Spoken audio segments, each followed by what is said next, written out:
let's see. Let's go here. Okay. Give me a moment, guys. Give me a moment.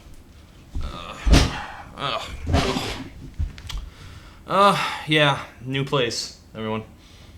Yeah, the roommate asked me to move out. I think he got tired of watching my videos and finding out I've been using all his stuff. And his jokes. Well, I'm still getting things together, obviously, but you know what? Got a new place, got a nice fresh start. I'm gonna do something amazing. I'm gonna review some towering, inescapable, oversaturated pop smash that I know everyone is dying for me to give the Todd in the Shadows treatment. No, apparently I'm gonna start with some limp squib of a song by a band no one has heard of or cares about. Oh well.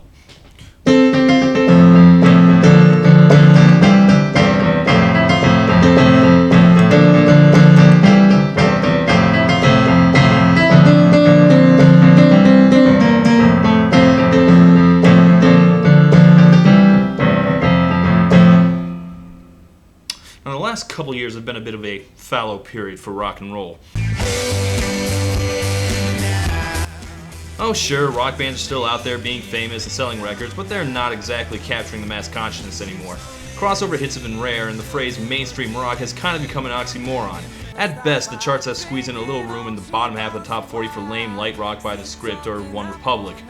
In 2009, the only real rock bands with real big crossover hits were Kings of Leon and the All-American Rejects.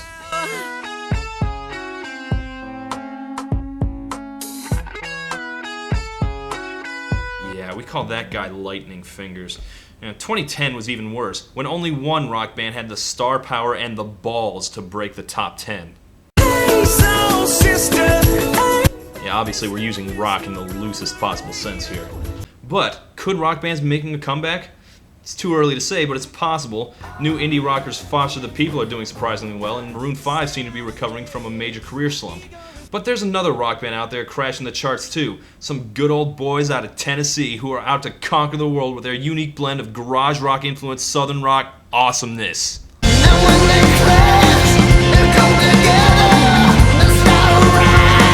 No, wait, that's Kings of Leon again. No, the band I'm supposed to be talking about is called Hot Shell Ray, and they are from Tennessee, although from what I can gather, garage rock is probably not one of their influences. La la la, whatever, la la la. Yeah, we'll get to that. Now, though Hot Shell Ray do not make club pop, they apparently decided they didn't want to get too far from what was already popular, so their first hit, Tonight Tonight, is a bit of a transitional song.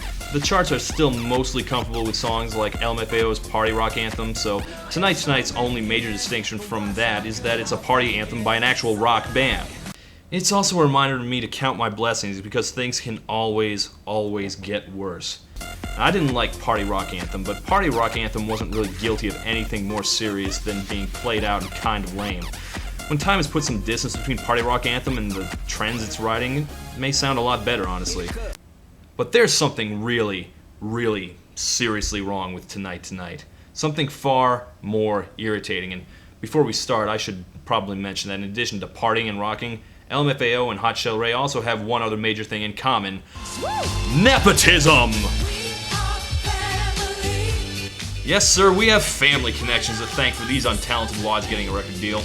But LMFAO can at least say their family members were responsible for good music. Hot Shell Ray's connections are much suckier, and pay attention because this is the first and last time anyone's going to care enough about Hot Shell Ray to look this up.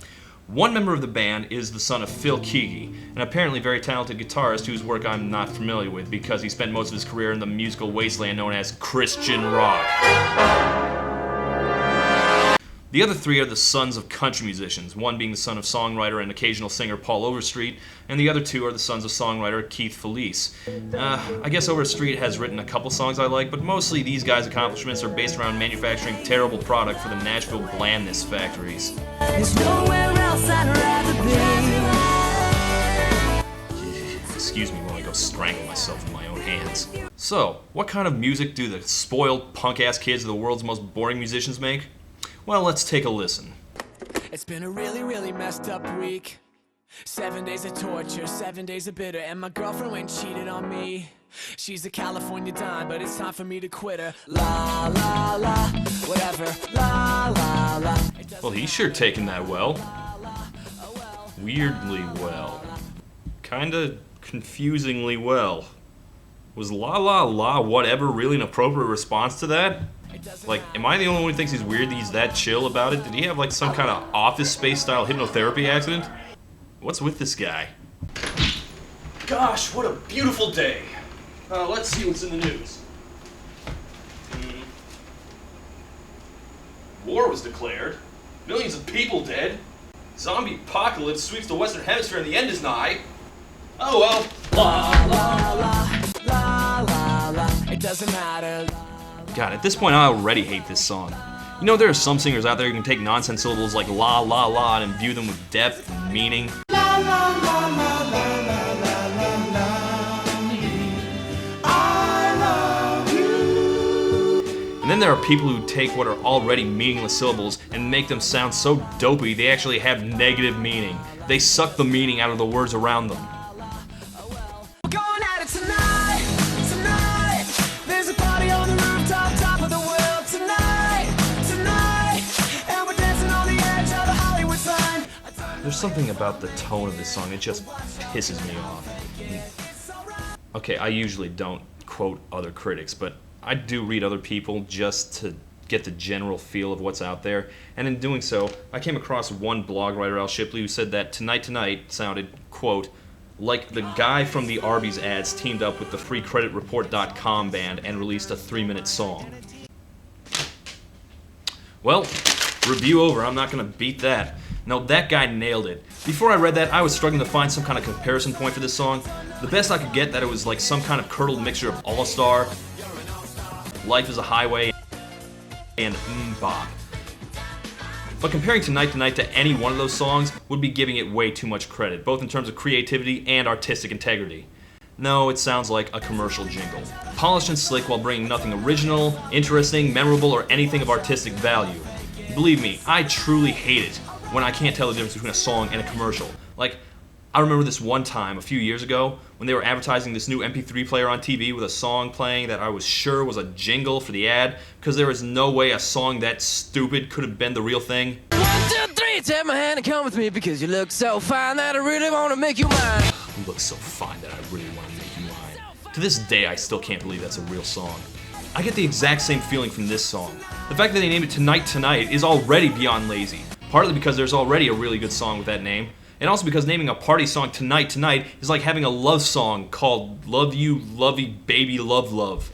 Just about anybody can bang out a generic party song by repeating the words tonight, everybody, fun, or worst case scenario, everybody have fun tonight. That song's okay. I woke up with a strange tattoo. Not sure how I got it, not $1 in my pocket, and it kinda looks just like you. Mixed with Zach Galifianakis, huh? What was that verse intended to convey? That's just going way over my head. Is it a joke? What's the punchline? That he's a colossal fuck-up? Is that supposed to be a slam against his cheating girlfriend? That he got a tattoo of her, except it's a bearded fat guy who looks nothing like her? Burn? Like, what the hell was the point of that verse? It didn't even rhyme. Oh, and you woke up with a tattoo of unknown origin? Gosh, never heard that one before. With nothing to show but a brand new tattoo. Oh, right, except for that one Jimmy Buffett song. I met me a few. Which brings me to my next point. Don't rip off Jimmy Buffett. That's what we have Kenny Chesney for. Not to mention, the whole point of Margaritaville is that if you're getting so bombed every day that you're blacking out and getting tattoos and not remembering it, it's not fun or funny or a good time anymore. It's a serious problem. Hence, wasting away. So, not only did you rip off Margaritaville, you also completely missed the point of Margaritaville.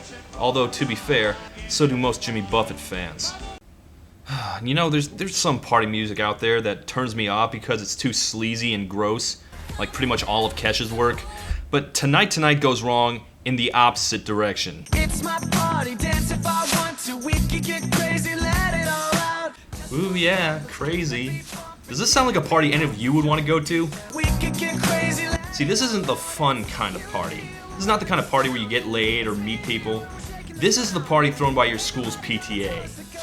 This is the party that they throw after graduation because they're worried that you're going to drive drunk and get pregnant. So they throw an all-night sleepover party for you to go to instead at the rec center. And you can play pin the tail on the donkey, bob for apples, and non-alcoholic punch. And no one you'd actually want to talk to is there. And this girl you wanted to ask to prom but never had the nerve said she was going to go to that party, so that's the only reason you went in the first place. But then she went to a different party thrown by some jerk on the basketball team like he's so cool, even though the basketball team sucked the entire year and they only won like 2 games that season. Then she Facebooked about how awesome the party was and you wish you could have gone, but God knows you've never been invited in the first place. You probably would have sucked anyway because she was going to be all over basketball jerk the entire time. But it still would have sucked less than staying all night in the goddamn gym in your sleeping bag and your goddamn pajamas until mom came to pick you up. You know, that kind of party. I think we've all been there. So yeah, to sum up, too much party, not party. Just right. Are you party people? Are you singletons? Oh, even the white kids. Even the white kids? Even the white kids? Oh, screw you, you goddamn little twits. Get it? 'Cause they're white. Whiter than the Osmonds in a snowstorm, you get it? So clever, you goddamn insufferable little asswipes. Even the white kids. And that was the point where I officially decided that Hot Chelle Ray were not just boring and bland, but actively contemptible. Worse even than Friday, one of the most famously bad party songs ever written. Yeah, I said it, and I'm sticking by it. Like, how do I put this? Alright, I've watched all 3 High School Musicals. Don't ask me why, I just did. Now, I don't think I'm gonna break anyone's heart here when I tell you that I think they're all awful. Badly made, badly written, badly acted Disney garbage. But at the end of the day, you can't get too mad at High School Musical. It's too stupid to know any better. But what if you took High School Musical and kept it just as bland and lame, but added a nice, heavy dose of smug, arrogant self-awareness? Well, then you'd have something like Glee, one of the most rancidly unwatchable shows I've ever had to suffer through. This song makes me feel exactly like that. Not only is this song horrible, it knows it, and it wants you to know that it knows it. Eat my ass. Bottom line, this is a flaccid, creatively bankrupt turd intended for the kind of people threatened by the raw, dangerous sexuality of the Jonas Brothers. And I know I've covered what I thought were surefire one-hit wonders on this show, like Mike Posner or the Far East Movement, only to watch them pull a second song out of nowhere. But please, please God, do not let this band have another hit. I'm begging you, America. Put them in the same trash can where we dumped the Click 5 and whoever did Story of a Girl. Tonight, Tonight, yes.